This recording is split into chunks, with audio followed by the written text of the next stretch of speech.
Hi, I'm Nicholas McGurr, author of The Afterlife and host for Stories in a Cemetery.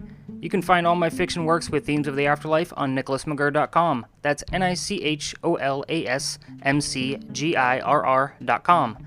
As a writer, I do research, and that research is more than likely inside a haunted location or a cemetery. Like you, I'm curious about the afterlife, and always looking for a new topic for my next book. I hope you enjoy this episode of my research as much as I did in using it for my fiction works. Let's get into today's story in the cemetery.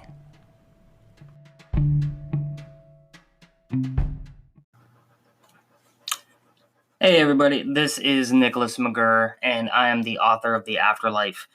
So welcome to Stories in the Cemetery. This is first episode. I've gone through several different types of podcasts, and I wanted to go back to my roots of why I began writing to begin with, and that's ghost stories. I love ghost stories. This podcast will be ghost stories, things that I've investigated myself. Some things that I may be just researching for my next book. So I'm sitting here at my office at home. So if you hear Byron in the background, maybe shaking or maybe a bark or two, my apologies. Byron is my dappled dachshund, and he has his own book. So yes, it is a ghost book. He gives his owner the ability to visit the afterlife while he is in the book. So it is a fiction story. You can find it on Amazon. But regardless, to give you kind of an introduction of what today will be about, I did a bunch of investigations with a psychic back in 2013 and was going through some of those notes and some of the chapters that I wrote for that particular book. And wanted to take the individual stories and put them here on this podcast. So if you haven't read my blog post about today's topic, which is Alice Flagg, then visit it at www.nicholasmcgirr.com. Go to the blog and just look for Alice Flagg. It should be the first one if this is if you're listening to this as I record it. So that being said, the premise of the book that I was going to write would have been my first nonfiction book. And I wanted to go with some kind of urban legends around Horry County. So Horry County, if you're not familiar with that, is Myrtle Beach, South Carolina. So there are tons and tons and tons of urban legends and ghost stories and all kinds of things around the Grand Strand, which is basically the beach strip along South Carolina's border. That being said, Alice Flagg is probably the biggest urban legend in that area. Even when you first visit there or move there, that's one of the first things you hear about if you're going through a tourist attraction. They will talk about Alice Flagg quite a bit. She's also usually the first story in any book that you will pick up about Myrtle Beach and some of the legends around it. So there's plenty of ghost books about Myrtle Beach and all kinds of things, and Alice Flagg is usually that first topic. So I wanted to investigate it a little bit further. But let's talk about the premise of the book that I was going to write first before I dive into this. So I read a lot of books about ghost stories and things of that nature, and I really wanted to write a book that was going to be different. I didn't want to just retell the urban legends that were around town and things like that. So I thought about, what do I want when I'm reading one of these books? And a lot of these times, like I love ghost stories and things of the supernatural. If you've read my work, you know that already. The things that I want out of a book when I'm reading stuff like that is proof. I want proof. I don't always want a fiction story or an urban legend. I want proof that this is real. And there are plenty of other podcasts out there that you could be listening to of urban legends and things like that. But I was really after some proof. I wanted it, if not just for my readers, but for myself. So even if my readers didn't believe in what I was writing about and the things that I was doing, I wanted at least the proof for myself. And that's what I got. I have plenty of proof, and there'll be more podcasts of these stories that I wrote for this book that never got published. So I decided I'm going to publish it, and I'm going to put it in a blog format and here on this podcast. So how was I going to give proof? That was a big deal. So I didn't know how I was going to do it. A few weeks before that, I had gone to kind of like a psychic party, so to speak, and I met a gentleman there, and he'll remain unnamed only because I do not have his permission to use his name either in this blog post or I'm sorry, on this podcast or on the blog post that I posted already. So I asked this psychic if he wanted to work with me on this book, and the whole idea behind it was to get some ghost stories and along the way prove his psychic abilities. Sounds pretty cool, right? Something a little bit different. Wanted something more so than just the average books out there about local legends and urban stories and things like that. So it was going to work out pretty well. Granted, we find what we needed to, and I was able to prove anything that the psychic was able to feel, or he did some automatic writing, which was pretty amazing. And you can see those pictures on my blog, again, nicholasmcgurr.com. But in any rate, this first story that we did, the psychic and I had never worked together before. We knew each other very briefly before this. And when you read the blog post, it talks about how we kind of chatted in the car, just getting to know each other, that kind of thing. And it was cool. But over time, me and the psychic became really good friends. We worked together really well. We had some amazing stories that we worked on.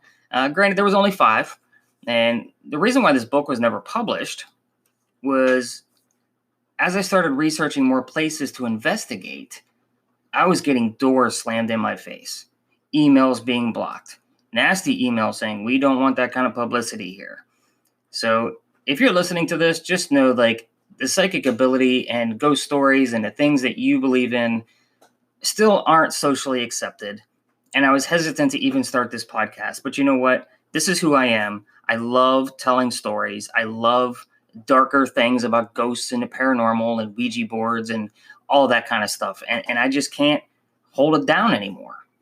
And if you're listening to this, it's probably private. I'm sure it is. You're either in your car, you're listening to it on headphones, noise-canceling headphones, and you're by yourself. If you're with friends, that's awesome. Good for you. You've got friends and family that have a common ground. And when I wanted to publish this book, I wanted to publish it under my own name, which would have put out all of my beliefs and the things that I love. So let's get into Alice Flagg. Alice Flagg, I'm going to open up my blog post for my notes and whatnot, so pardon me there. A lot of this might be repetitive if you've already read the blog post, but again, this is going to go, hand in hand. So the psychic and I came to an agreement. I wanted to prove his abilities. That was one of the main things of this book. So I was not going to give him any of the locations that we were going to at all. This way he didn't have time to research. He didn't even know where we were going. I was going to pick him up. I would preemptively tell him how to dress based if we are going to be outside or if we're going to be investigating inside, and the weather. That's pretty much it. So when I picked him up, I still didn't tell him. I wanted to see what he would come up with. I wanted to see if he was going to use his automatic writing to determine where we were going. And if you keep listening to this podcast, you'll find some of the stories later that he did exactly that. He could almost pinpoint some of the things that we were about to do. He knew preemptively, without asking any questions about history or anything like that, where we were going, at least a sense of it. I was allowed to record audio. He talks very fast. So in order for me to do my research, he would give me copies of his automatic writing, and I was allowed to record with a voice recorder some of the sessions that we had. I would find later, too, during one of the investigations that he felt the need that he had to record something as well, and there's some pretty interesting stuff in that, and that's from Hatcher Cemetery, and we'll talk about that on a later episode. But for Alice, we didn't have the voice recorder yet, so I had to kind of do everything just based on what he was saying and take a lot of notes. But his automatic writing would be published. So I did publish the automatic writing on the blog. So if you want to see it, it's posted there, and I'll put them in the show notes too.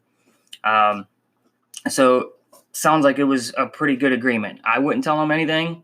He would kind of figure it out. We'd go do the investigation, and then I would research everything later of anything that sounded weird or funny that just didn't match up with some of the stories that I had heard. So being a writer, researching is what we do. It actually worked out with every single place that we went to, that we were allowed to go to. So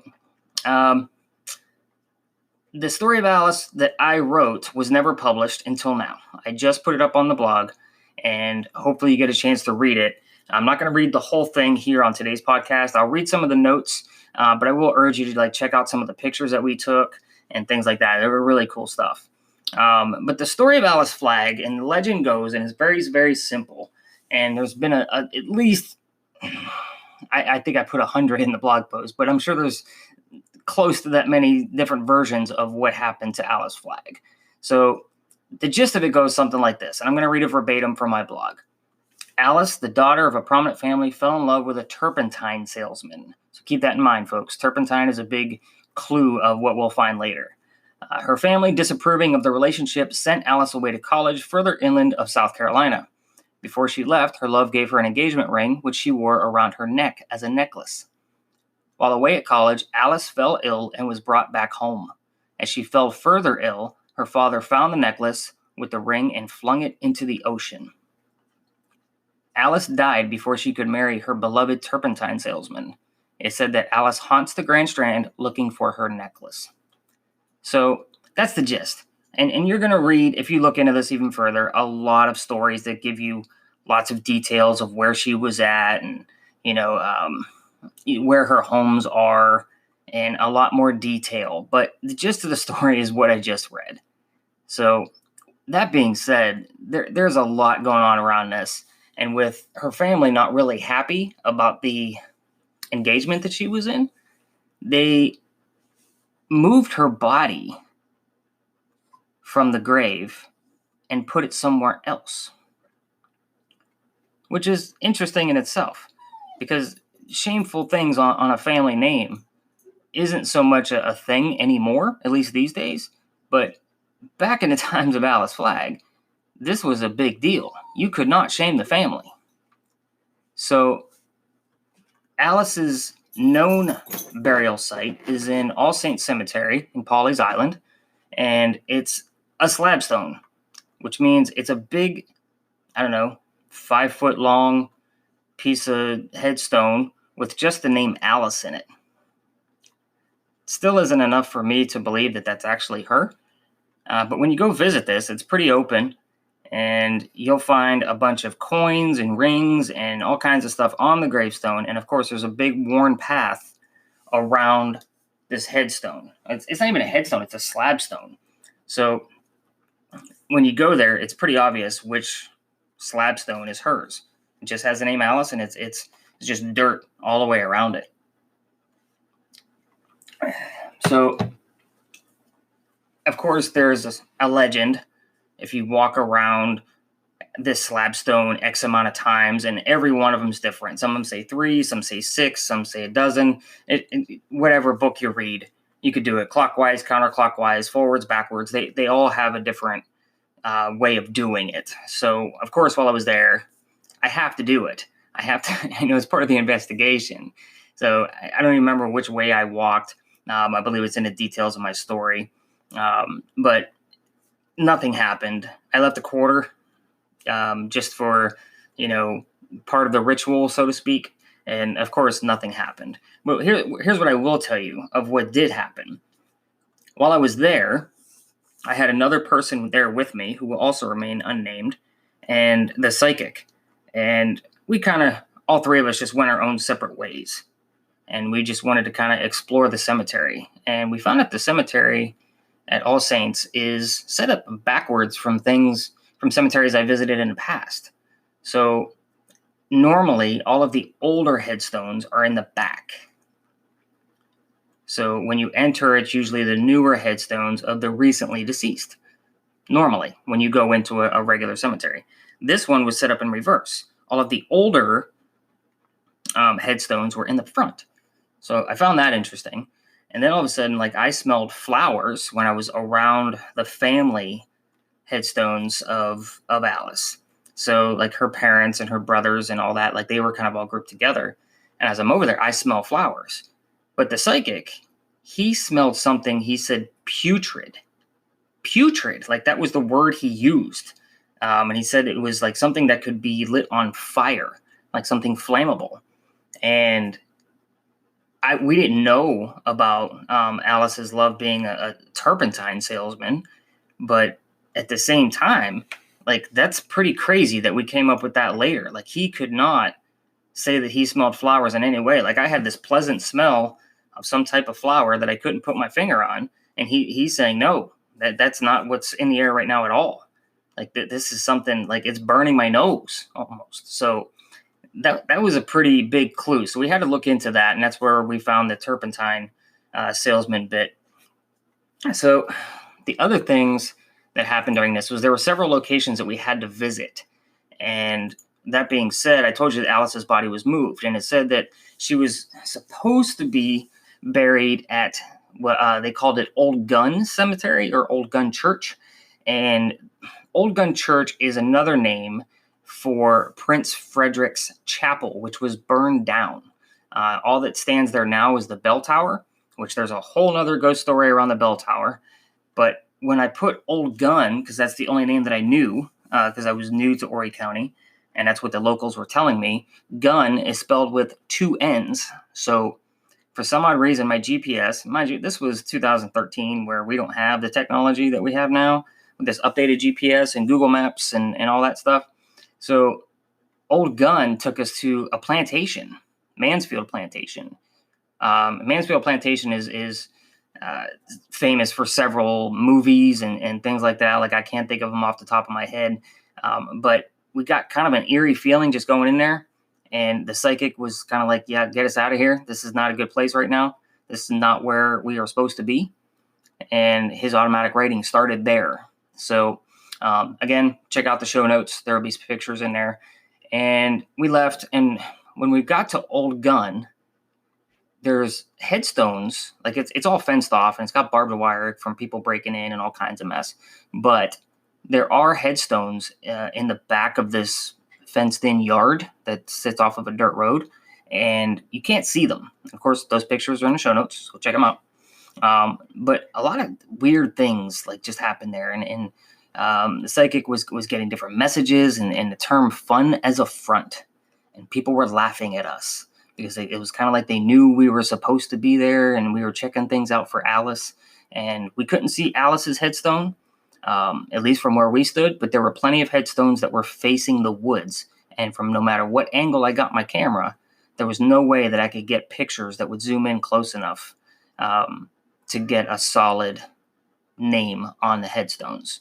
So again, technology has changed. I may go back and do another investigation just to see if I can get more pictures. But when I was researching all of the things that Carl had said, I realized I came across Alice Flagg's headstone.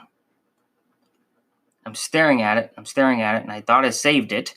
I read the little article. I can't tell you which website it was on because I don't want to put that out there, but there were a few days in between where I went back to go get the picture and to email the person who took it for use in the book, and it was gone. Everything about that picture, that little article that was written about it, like, it was gone. So it was kind of like the family found out that somebody had posted the true location and asked to have it taken down. So again, the family to this day is keeping everything secret. I'm going to uphold those secrets for that family. I don't want to know any further things about what have happened to Alice Flagg. I was just after, again, the psychic's ability to show off what he can do. And I got exactly that. I got my proof that Alice isn't buried where everybody thinks that she's buried. I got my proof that the psychic can tell what's happening around him. We were at 3 different locations. All Saints Cemetery, where the urban legend of walking around her grave. We were at Mansfield Plantation, which was totally off track, but still gave an eerie feeling and is said to be haunted. And we were at Old Gun Church, which was burned down and has a different legend wrapped around it, but Alice Flagg is tied to that as well. So, again, if you want to read the whole story, go to my blog on nicholasmcgurr.com. I will post a link. I'll put some of the notes from that blog in there and some of the pictures that I said I would mention. But at the same time, again, please visit my website, Can't wait for you guys to read the whole thing. I want to hear your thoughts. I want to hear any kind of urban legends you have in your town. So leave them in the comments. You can also, leave comments on this podcast. So again, if you liked this podcast today, please make sure you're sharing it with your friends. I'm going to be posting it all over my social media, and hopefully this will take off of Stories in the Cemetery. And we are working on a new logo and picture, so it's a lot easier to see and find. And we will be available on every podcatcher that you can think of. So Stitcher, iTunes, Google Podcasts, all of those. Like, this podcast will be available on all of those platforms. So make sure you're sharing it. Make sure you comment. And of course, any reviews are also helpful. And my host with Anchor actually allows you to leave me comments, like audibly. So record a few comments. Maybe I'll put them on the next show, or maybe we'll leave them or post them on the show notes here in the comments, so other people can hear what you think. So if you're from this area, or you've been to this area, or have looked into Alice Flagg, tell me what you think. The story is fascinating, and it's only because it's lived for so long and it is so prominent. It's even in some of the the tour guide books that you can find in Horry County. So again, guys, I can't thank you enough for listening today, and hopefully you will become a subscriber, and I will share more stories with you. So thanks for listening to Nicholas McGurr, author of The Afterlife, hosting Stories in the Cemetery.